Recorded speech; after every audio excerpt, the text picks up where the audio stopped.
Hello folks, today I'm out here doing a building inspection on a commercial building, and what I wanted to share with you is something that is just not right, and it's a problem, and but not much you're going to do about it. But what I wanted to share with you is grade, and we all look here. So you got this right here. You can see I got salt on it, and you can see I'm not, you can see we're just even right there. So if I got any snow or anything build up here, it will literally build up right up in here and get up in this window, and of course heat will just suck that moisture right into it and cause trouble.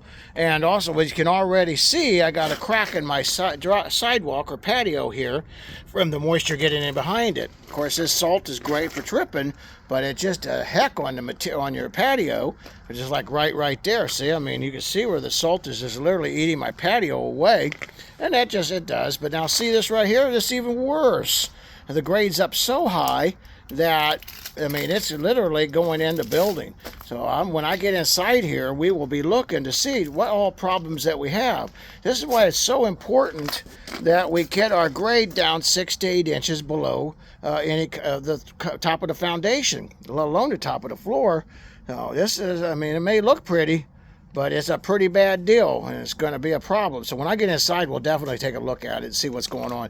But grade must be 6 to 8 inches below. Now, in a building like this, what do? There's not a whole lot you could do, but what I'll recommend is we put a French drain in up underneath here, so at least any moisture as it melts will drop into that drain and drain out, and we'll tie it right into my gutters. But that's not going to stop any snow and ice built up around here. And this is just happen to be in a part of the country where that's pretty predominant. Anyway, thank you for watching our videos, folks. Hit like and subscribe, and I hope that you share with your friends. God bless.